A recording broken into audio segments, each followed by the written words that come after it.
Hello everyone, তোমরা সবাই কেমন আছো? আশা করি খুব ভালো আছো। তো 16ই এপ্রিল ছিল আমার দিদির বার্থডে, তাই দিদিকে সারপ্রাইজ দেওয়ার জন্য আমি আর জামাইবাবু চলে গেছিলাম মিয়োমোড়ে। মিয়োমোড়ে গিয়ে দেখলাম ঠিকঠাক আইটেমের মতো কেক পাইনি, তাই চলে গেছিলাম টেস্ট অ্যান্ড বাইটে। টেস্ট অ্যান্ড বাইটে যাওয়ার পরে একটা কেক চুজ করলাম দিদির জন্য। বাইরে যা গরম, মারাত্মক লেভেলের। তারপরে কিনতে গিয়ে আমার ব্যাক কভারটা ছিঁড়ে গেছিলো, তাই একটা ব্যাক কভার কিনলাম। জন্মদিন ঠিক আছে, আমার দিদির বার্থডে, তো বার্থডে কেক আনা হয়েছে, কাটা হবে, সবাই আছে।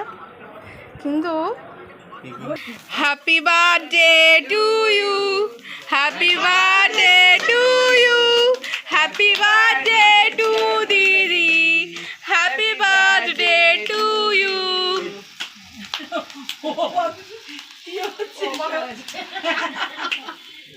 কি হচ্ছে?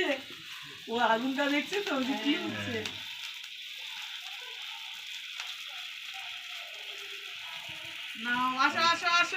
মা আছে, ছেলে আছে, কেক কাটার পর একের পর এক সবাইকে, এটা দিদির ছেলে। তারপরে একেবারে চলে গেল টানা মাসির দিকে। মার মাসিকে খাওয়ালো। এটা হচ্ছে মাসি, ইনি কেষ্টপুরে থাকেন। তারপর মাসির ছেলে, এটা আরেক মাসি। আমার জামাইবাবুর মুখে কি হাসি, হাসি তো আটকাবে না। টুক করে খাই দিল দিদি, সুন্দর খেয়েও নিল। আর বাচ্চাটাকে দেখো, বাচ্চাটা খালি কেক খাবে। ওর খেয়ে খাওয়াতে যায় না কেন, তখনই ও করে তাকিয়ে আছে। এটা আরেক দিদা, দেখো খাওয়াতে যাবে মামাকে। এটা দাদা, তুষারদা চলে আসো, কেকটা কেটে নাও। আবার বাচ্চাটাকে খাওয়াতেই হবে।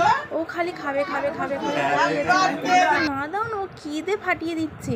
তো যাই হোক, সবাইকে খাওয়ানোর পরে দিদি সবাইকে খাইয়েছে। আমার কথা দিদির মনেই নেই যে ছোট্ট বোনটাকে খাওয়ানো হয়। কেক খাওয়ানো হচ্ছিলো, তারপরে মামা হাসতে হাসতে এলো। দিদি আবার মামাকে কেক খাইয়ে দিল, আবার মামা কেক খেয়ে চলেও গেল।